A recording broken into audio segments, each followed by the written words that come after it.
Everybody's got a price, it's the $1 million man. Podcast in demand. Understand, everybody's got a price. $1 million man. Everybody's got a price. $1 million man. Everybody's got a pod, it's the $1 million man. Podcast in demand. Understand, everybody's got a price. $1 million man. Everybody's got a price. What's up, everybody? It's Marcus D'Angelo. We are back for another episode of Everybody's Got a Pod. And, of course, you guys know this man right here. If you're watching us on YouTube, that is WWE Hall of Famer, master of the $1 million dream, Ted DiBiase. Ted, what's going on, man? You know what, brother? It's all you. I feel pretty good today. You might say I feel like $1 million. How else should the $1 million man feel? That's perfect.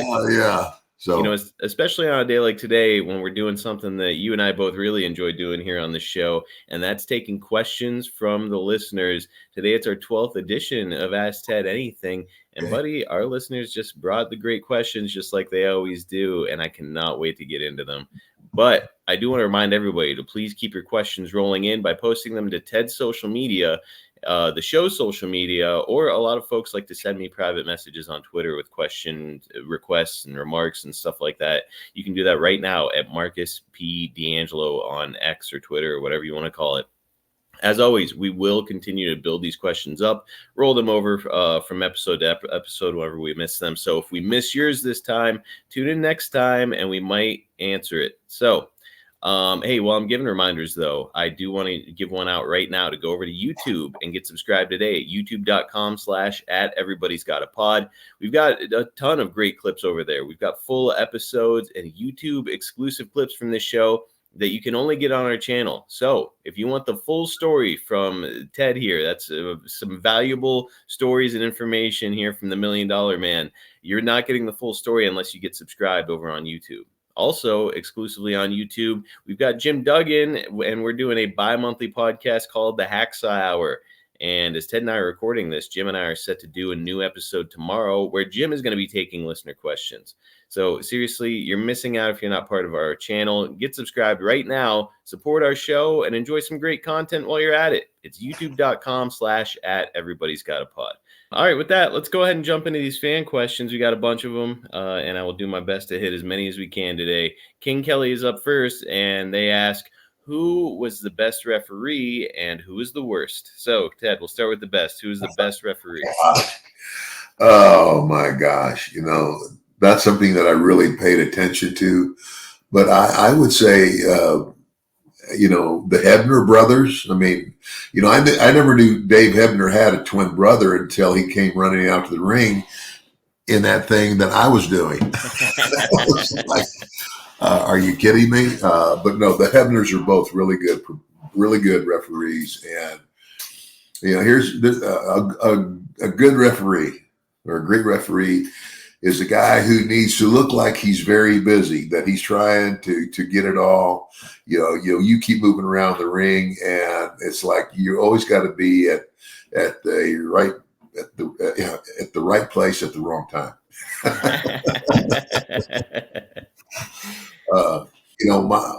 The summer before I started physically wrestling, I spent that summer as a referee, and I learned a lot by just being in the ring with the guys. I learned a lot about timing and everything else. But I would say the Hebners were the best, and the worst referee. I'm trying to think. Well, I guess they were so bad I can't remember who they were. One of these. I don't have a name for you. All right. Bobby is up next, and he asks, who did Ted like better, Randy Orton or John Cena? All right, so there's kind of an interesting one, Ted.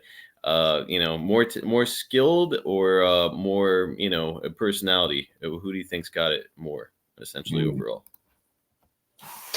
I'll go with Randy Orton. I mean, Randy Orton, like me, grew up in the business and was very good.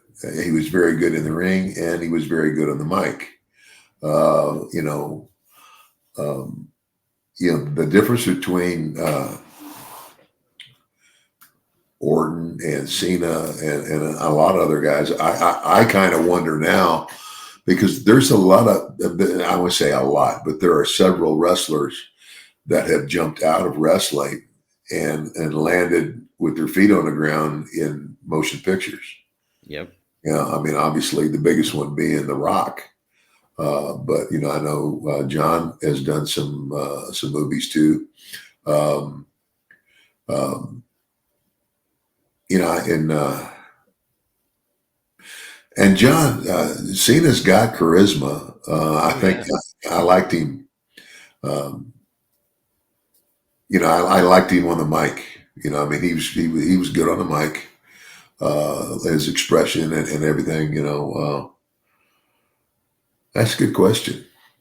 It is because, you know, it's I think you can make an argument both ways with those guys. They're both really skilled and, you know, certainly both great on the mic, and both have done some acting stuff even. John Cena certainly done more than Randy, but who knows what's in the future for Randy. So, yeah, it's that's a tough question. Good one, Bobby.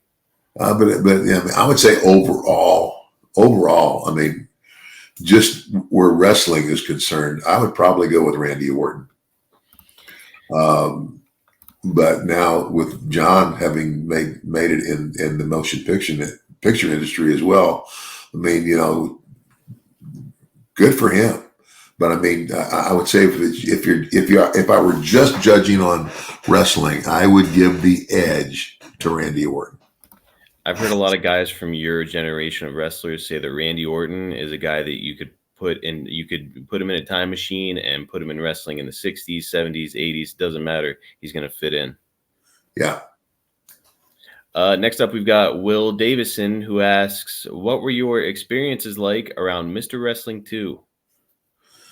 Mr. Wrestling number 2. He's a good guy, man. I mean, it's kind of like,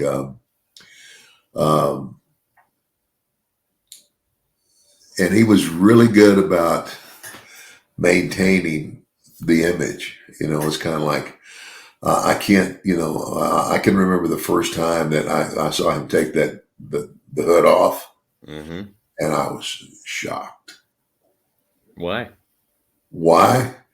Because I'm looking at basically an old man who was better in the ring than half the guys in the locker room.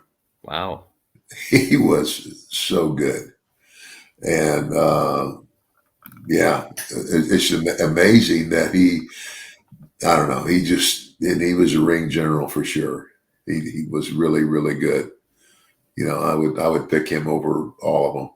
You know, I just looked him up, and he was, you said he took off the mask and you were a little shocked at his age. He was born 20 years before you or Jake or any of your generation of guys.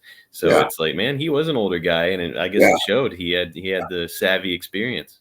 Yeah, he had it for sure. What's it like when a guy is masked? He's kayfabing you guys like in the locker room? He just doesn't remove. Well, no, just, you know, the whole thing about a mask is, you know, it's like, who is it? You know, and usually most all the guys in the dressing room know who's under the mask. But a lot of times they didn't, you know, and Johnny was pretty good about, you know, masking up before he came in and you know, and keeping the mask on, you know, until he was, you know, way out of town or whatever. But yeah, the mask is just okay. Who's under the mask, and you know, are we ever going to get a chance to see him unmasked? So. You know, it's interesting because, you know, wrestling, especially back in the day, if I can like paint a picture for listeners, back in the day, wrestling was A, very competitive, and B, you really didn't know who you could trust in wrestling. And now there's this guy who's coming in and isn't taking off his mask, not really identifying himself. Like, I know if I was about to step into the ring with the guy, I'm kind of putting myself back into whatever 80s, 70s wrestling. If I was about to step into a ring with a guy, I'm like, this guy won't even show me his face or tell me who he is. Like, can I trust this dude out in the ring? Is he going to shoot on me? Like, I don't know. I think I'd be a little uncomfortable. Yeah, I don't know. Well, I mean, you know, it's again, if anybody that would shoot on you in the ring, obviously is not doing what he's there to do, would get fired. Yeah. That's the deal. So.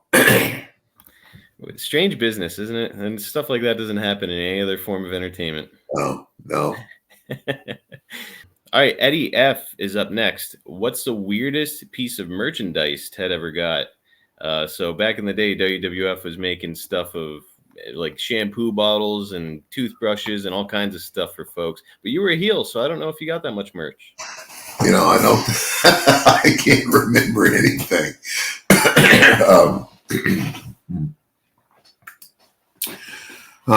You know, like merchandise. I just can't think of anything, bro. I mean, it's like, what do they? What I'm looking around my office here. The only thing I could think of that, and they're still making them, are Funko Pops. Okay. I don't really like. I mean, pre WWF, nothing. Yeah, I guess you wouldn't have ever had any merch before Nothing. WWF. Nothing. You know, like Mid South didn't do that. I mean, I had nothing. And of course, I think probably, and I do have here. I'm going to get it. This was the first action figure. Look at that. Yeah. All right. You've Somebody got your cut off very my first LJN figure. Somebody Yeah. bit off the nose. Or anyway, drew on it or something. But yeah, that was the original. Now, do you have a lot of your personal action figures and stuff from over the years? Not really. I mean, I've got some, but I don't have a lot. That's for sure. I'm just looking around here and going, no. The other thing that somebody made for me that is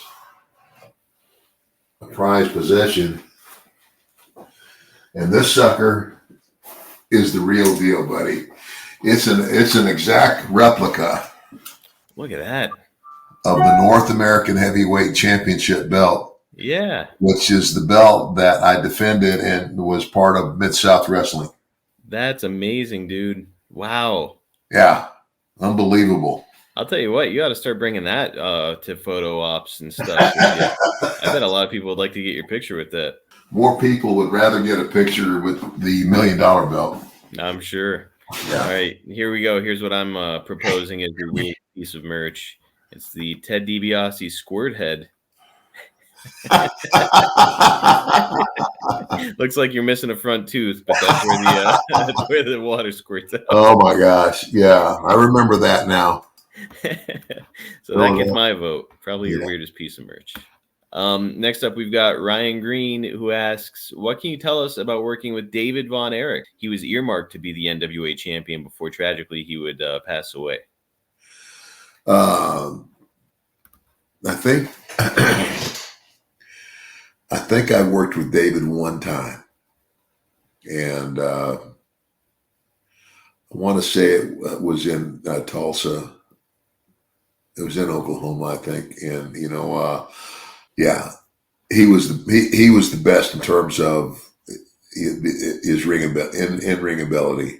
I knew those boys. I mean, I probably knew Kerry a little better. Kerry was, Kerry was in his own world most of the time. It wasn't our world. You mean he was under the influence? Well, yeah, it just, I don't know. And again, but to his credit, here's a guy who lost a leg or part of a leg, right? Yep, and that's after losing, I think, two of his brothers. Yeah, and wrestled. Yeah, and went on to wrestle, and I give them a lot of credit. It's the story. I've never seen the movie about them. And quite frankly, I'm not sure I would want to watch it because it would just probably make me angry. Yeah, or sad. A lot of it was a bummer. Well, angry and sad. I mean, sad for them and just angry at Fritz von Erich because he was such a big jerk. That's interesting because it's, Jim Duggan has said like, boy, he owes everything to Fritz von Erich. He'd never be in wrestling without him. But I've also heard people say the other side, what you just said, that Fritz was a jerk. So like, what can you tell us about Fritz? Well, I mean, I didn't know all that much about him, but just based on what I saw in his boys and the way it was almost like, like my dad didn't tell me that you're going to grow up and you're going to be a wrestler. Basically that's what Fritz did. He told those boys that they were all going to be wrestlers. What if they didn't want to be a wrestler? Yeah. It's like there's nobody who's going to tell me what I'm going to do. I mean, my father might suggest the one thing my dad didn't want me to do was be a wrestler. And it's not because of the wrestling itself, because it was such a horrible lifestyle back then. Mm-hmm. Now, oh my gosh, these kids today, and it's like, God bless them, but they work 4 days a week, and I hope none of them ever think they're overworked. Friday night SmackDown, they work Saturday, they work Sunday, and Monday Night Raw, and they go home. Now, I would say the top guys, I know Vince always had like when Cena was the guy. I mean, Cena was running around. He might not have wrestled those other 3 days, but he was going somewhere, doing something, representing the company. You know what I'm saying? Oh yeah, he was big on Make-A-Wish and appearances and stuff like that. Yeah. So, but no, Fritz. And I'll be honest with you, I never worked for Fritz, and based on the stories I heard, I didn't want to work for him. That's tough. And yeah, he was not portrayed very flatteringly in that Iron Claw movie that just came out. And it's interesting for me because I never really learned much about the Von Erichs as I was growing up as a wrestling fan. I was into your generation of guys, and then like the NWO era. So like now all of this is fresh to me. Is Jim is on one side, Jim Duggan saying like, I love Fritz von Erich. I wouldn't have gotten into wrestling without Fritz. And then on the other side, I'm hearing you and a few others along the way saying like, man, not always a great guy, and the way he's portrayed in the movie. So it's interesting to hear all these different takes on the guy. Well, yeah, and I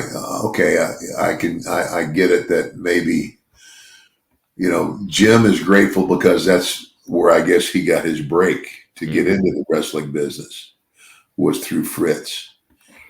And I would think that's because I think Jim played football at SMU, right? That was a big part of it. And I think it was after he wrapped up at SMU. I want to say that Fritz approached him and said, hey, I'd like you to come wrestle for me. And Jim said something to the effect of, nope, I'm going to go be a pro football player, and goes and plays for the Falcons, and he plays in Canada. Doesn't work out. And I think he called Fritz back up and said like, hey, if you still want me, I'm willing. And Fritz welcomed him back, even though Jim kind of blew him off the first time. Yeah. Well, and I can understand a guy being grateful for the break, but just based on the history of the family, his family and all those boys. I mean, those boys basically. I mean, I haven't even watched the movie, but I mean, did it come across in the movie that basically Fritz basically told his boys they were all going to be wrestlers? Pretty much. The one youngest son who would pass away early as well, and his name is escaping me right now, which is awful. But he wanted to be a musician apparently, and Fritz kind of strong-armed him into being a wrestler. Yeah. So yeah, I have there's no love lost between me and Fritz. And again, like I said, there were times when I had opportunity. I could have gone to the Dallas territory, and I didn't because I didn't want to work for him. Okay, let's take a minute to discuss our fantastic sponsor that is changing the lives of men everywhere. Of course, we are talking about Blue Chew. Are you ready to perform with the confidence of the $1 million man in the bedroom? Are you ready to leave your partner feeling like $1 million? Are you ready to get that thing so hard you could go hunting with it? If the answer to all those questions is yes, it's time for you to give Blue Chew a try. Blue Chew can help increase your performance and regain that old confidence where it counts the very most. Blue Chew is a unique online service that delivers the same active ingredients as Viagra, Cialis, and Levitra, but in chewable tablets and at a fraction of the cost. You can take them anytime, day or night, so that you can plan ahead or be ready when that opportunity springs up. The process is simple. Sign up at bluechew.com, consult with one of their licensed medical providers, and once you're approved, you'll receive your prescription within days. The best part of it, it's all done online. You can forget about those visits to the doctor's office, no more weird, awkward, uncomfortable conversations, and no waiting in line at the pharmacy anymore. It comes right to you. Blue Chew's tablets are made right here in the USA and prepared and shipped direct to your door in a discreet package. But you know the drill, guys. There's not going to be anything discreet about your package. Men everywhere have never been more excited to see their mail carrier arrive, because when your package arrives, your package arrives. Listen, I know what your next question is. Will it actually work? Why don't you try it for free and find out for yourself? Something free from the $1 Million Man? That's right. You can try it right now for free. All you have to do is pay $5 shipping. That's it. Place your order now and give your partner a very pleasant surprise. Women are attracted to confidence, and Blue Chew can help give you confidence where it counts. Don't wait any longer. Time to chew it and do it. Take advantage of our special deal. Again, you can try Blue Chew free when you use our promo code EGAP at checkout. Just pay $5 shipping. That's bluechew.com, promo code EGAP, and receive your first month free. Visit bluechew.com for more details and important safety information. And we thank Blue Chew for sponsoring Everybody's Got a Pod. Next up, we've got Luke, who's got a pretty interesting one, Ted. He asks, there's a lot of talk about Vince McMahon forming his own promotion. Do you think it would be successful, and would you be willing to go and work for him? So that's been the talk of wrestling recently, is that Vince is, he's sold out all of his TKO shares and WWE shares and what have you, and he's got an awful lot of capital built up. Theoretically, who's more qualified to start a wrestling company? I don't know why he would. I mean, here's the thing. I will always be grateful to Vince. I mean, the biggest break in my career. I mean, the whole deal, the $1 Million Man, Learjets, limousines, all of that stuff. And then since then, it's like I was right at 40 years old when I physically got out of the ring. 30 years. I'm 70 years old now. And they're still making action figures and video games and all that stuff. I would have none of that if not for Vince. Yep. And the WWE. And so for that, I'll always be grateful. But, I've been reading some of the things that have been going on now. And it basically,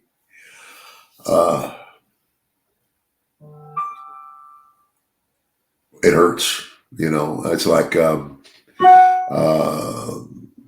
I never looked at Vince as like a hero, but I was always grateful, and I'll never stop being grateful. But if a lot of these things that I'm reading are true, then it just sickens me. Mm-hmm. You know what I'm saying?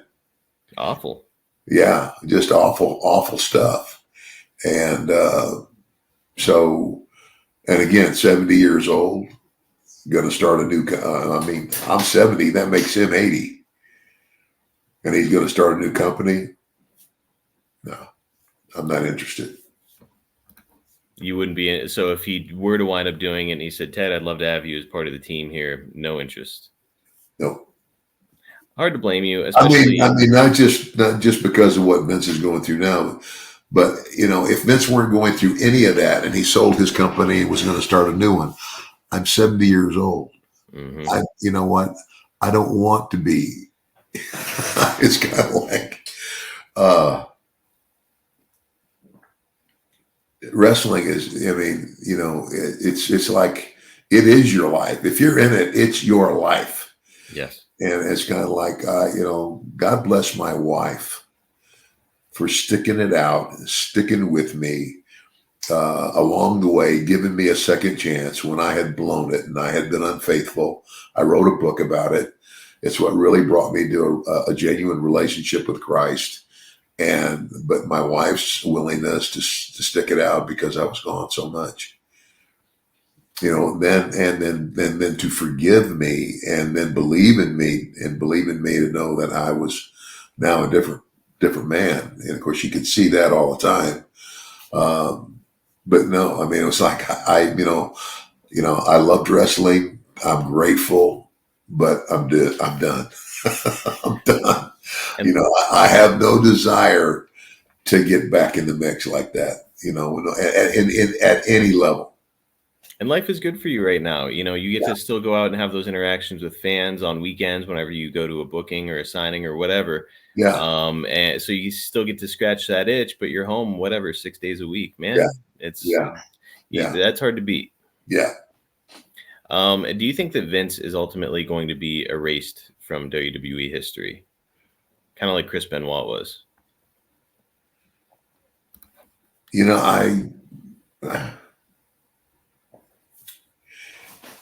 I would think it would be extremely hard to totally erase Vince McMahon from WWE history. I mean, it's his company. I mean, it's the company he built. Mm-hmm.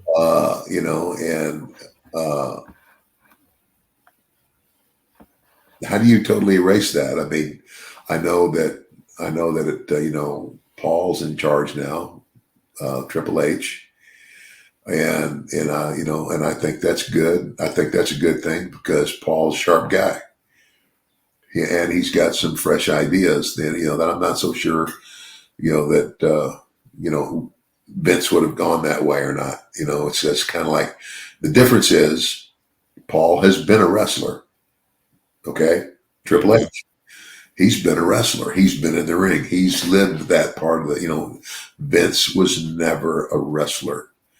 Vince's gift, in my opinion, is he is a tremendous marketer of his product. Yes. But he had a lot of help in terms of what they called agents and whatever, who helped all the wrestlers during his years. Yeah, and to your point, it's Vince McMahon not being part of WWE history when like WrestleMania wouldn't exist. Wrestling as we know it today would not exist without Vince McMahon. But it's again the Chris Benoit treatment. You don't say his name on TV, don't ever acknowledge him, never reference even a classic like WrestleMania 20. He had a classic match. It's never referenced. And I could see them doing that with Vince, where they're just like, okay, yep, he's a big part of the history, but we're never saying his name on TV ever again. Like, he won't ever be inducted into the WWE Hall of Fame. Isn't that a really weird thought? It is. Yeah, it is. It's sad. It really is, and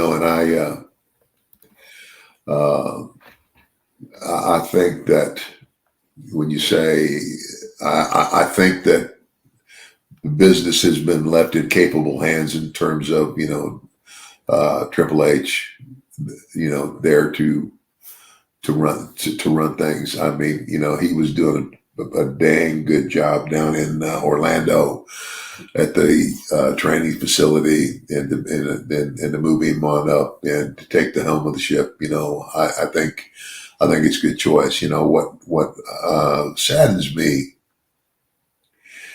is, a lot of this stuff that's coming out now that's, it's almost like reading the National Enquirer and all this stuff. I mean, I tell you who my heart breaks for is like Stephanie and Shane, that's their dad. I mean, gosh, I don't know if I could ever handle hearing something like that about my dad. Oh, it'd be awful. I mean, let alone his grandchildren who are still young, college aged, around, they're still at the age where like their buddies or people who don't know them are going to tease them about this kind of thing. And you have to hear this sort of awful stuff about your grandfather. Yeah. Like, man, here's a guy that you probably held on this pedestal. Like, he's the most important man in the history of this industry. That's my grandfather. And all of a sudden it's like, you probably don't even want to acknowledge that he's your grandfather. Yeah. That's a tough spot. Yeah, very. Gregory Hubbard asks, what can you tell us about the Fabulous Moolah? Did you hear about the allegations of abuse with the girls that she trained? Did you know about any of that? Moolah was she was the one that she was over all the girls. Mm-hmm. You know, all if you were in wrestling and you were a female, you worked for Moolah. And, you know, and again, not only was my father a professional wrestler, so was my mother. Mm-hmm. And her wrestling name was Helen Hild. You can look it up, Hild. And, you know, she said, my own mother said that Moolah was the shits. As a person or a wrestler? As a person. Okay. I mean, and all those girls were treated horribly. I mean, that I can't find anybody to say different, to be honest with you. I can't find anybody that would put her over. You know, there's this great picture of your mom and Moolah working together. So it's interesting to hear that your mom had that opinion of Moolah, where it's like, you know, who's going to know her better than one of her peers, somebody who had to work with her? This isn't a person that was trained by her. This is, you know, your mother was just a person that got to know her on a professional level. Yeah. Man, a legendary figure in wrestling, but just not always a great human being, according to what we hear. Yep. All right. Let's do one more. We've got this one from Raymond. What's the craziest situation you've been in over your career? Any riots or fans with knives or anything like that? I can't really say that there's been a crazy situation. You know, we had there was a deal down in Alexandria, Louisiana once. And I can't even remember what caused it. But it was almost like it was a show that started, but that it never ended. It's almost like we, you know, especially if you were a heel, you know, like you were backing into the dressing room. Oh man.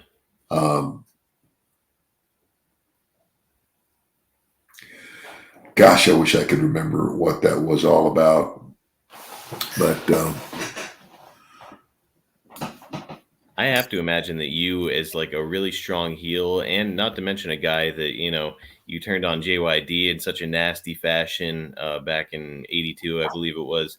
You must have had a ton of heat and probably had a ton of fans, you know, trying to start shit with you occasionally. Yeah, well, I mean, you know, again, it's like Bill said, you know, if you're working for me and you're a heel, you better be tough, because if anybody ever kicks your ass, you're fired. Mm-hmm. And I can tell you, hands down, nobody ever kicked my ass. And of course, I tried to stay out of situations like that. I was, you know, fairly careful about where I went, you know, and if I went out with the guys and drinking somewhere, you know, like like heels and baby faces, you know, we might be in the same club, but we would be on opposite ends of the club. Mm-hmm. But, and it was just, if anything were to, you know, if anything were to get started in a bar or something, then kayfabe was out the door, and, you know, circle the wagons. Yep. But that never really happened. So you know, it didn't have much. I would imagine that you weren't going to like a honky tonk after the show. If you were going to go to a bar, you'd probably go to like maybe a more quiet bar where nobody's really going to, you know, try to come up to you and fight you. No, I don't know. I mean, I went to some honky tonks with Dick Murdoch. Well, that's a good guy to have with you in a honky tonk. Yeah, but he, you know, if you're going to have somebody with you in a honky tonk, it would be Dick Murdoch. I remember Dick is the first guy who took me to New Orleans and took me to Pat O'Brien's, and oh my gosh, I was so drunk when I came out of there, man. This is true story. Mm-hmm. We had borrowed Grizzly Smith's car Jake's dad.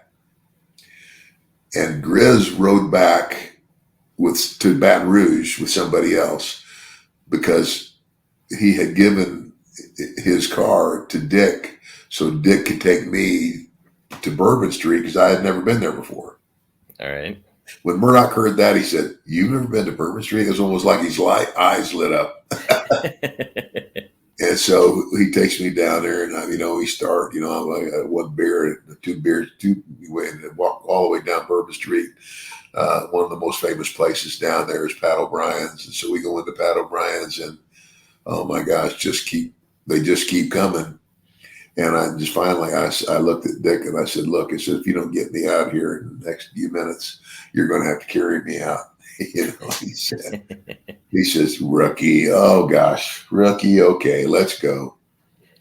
And so it's almost like it's almost like stopping on every corner and getting a piece of pizza, or they were selling all kinds of crap on the street, So we get back in Grizz's car, and so I don't know if you ever, there's a very long bridge, the Pontchartrain Bridge, and it's like a 20 mile bridge. Okay. And we just clear the bridge. And we have a flat tire. Oh my gosh.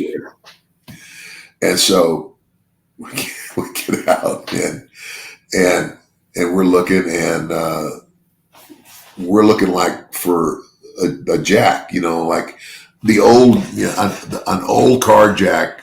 It had a stand, and then it had the straight bar that you put the jack on, and then you put that there was a long piece that went under the fender to jack it up, holding the back fender.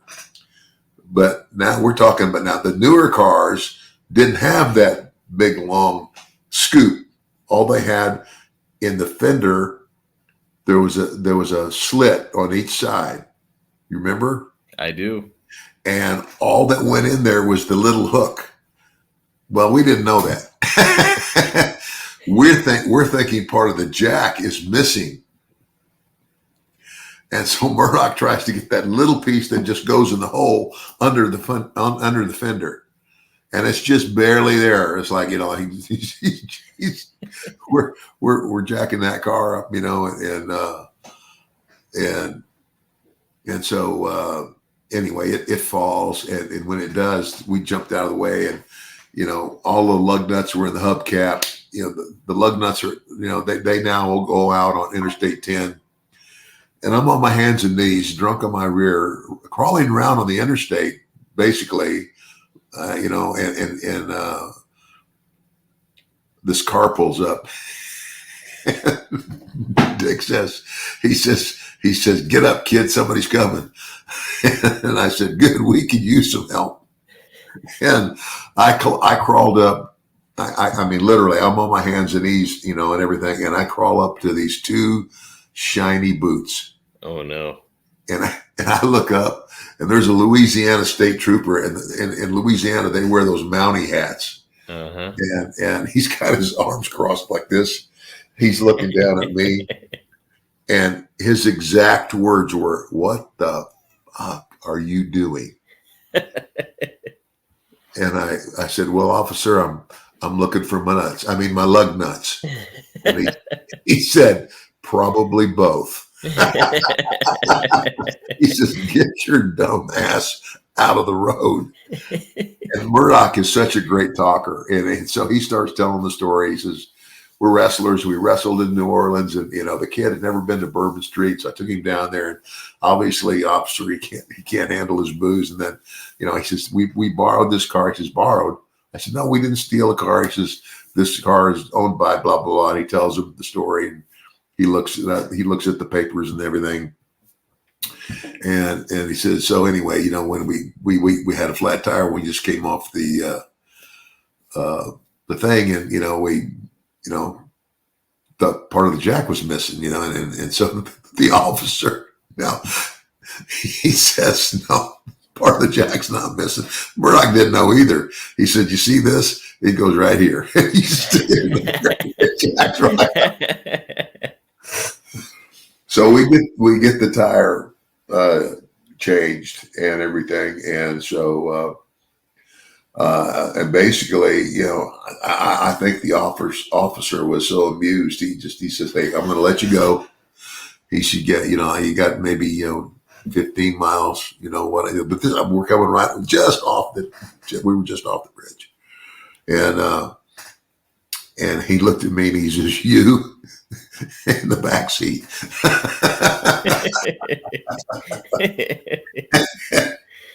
Oh gosh! And then and so we're back on the road again, and so now all of that stuff on Bourbon Street, I'd had mixed drinks, I'd had beer, I'd had hot dogs, and all that's churning in my stomach. Oh no!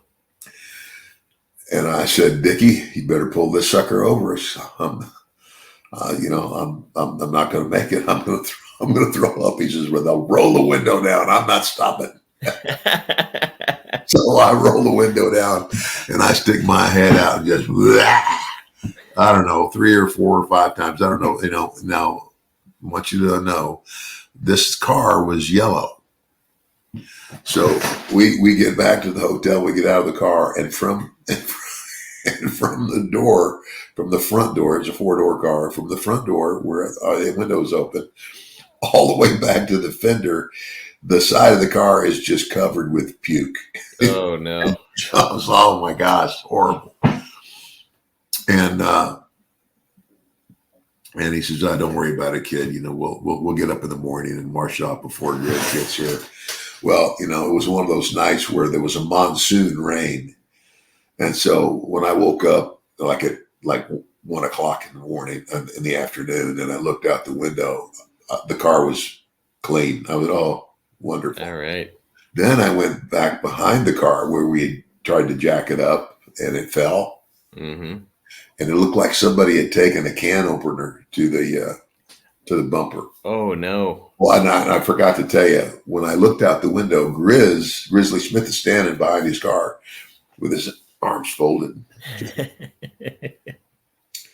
And so we go out there and we tell him the story. We told him what happened and everything, and we said, "Well, Grizz, you just get it fixed and we'll pay you for it." And he looked at us and he said, "No, I'm not going to fix it. I'm going to leave it just like that." And we said, "Why?" He says, "Because when anybody asks me how that happened, I'm going to tell them about you two dumbasses."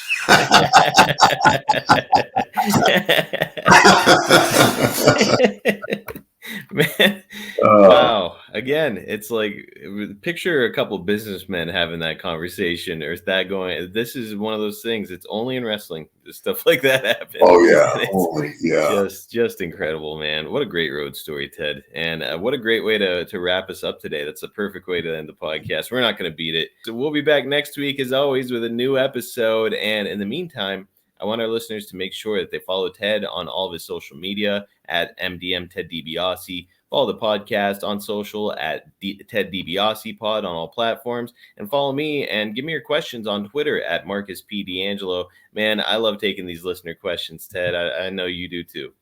That's good. And remember, as we go, as always, that everybody's got a price for the $1 Million Man. We'll see you guys next time right here on Everybody's Got a Pod.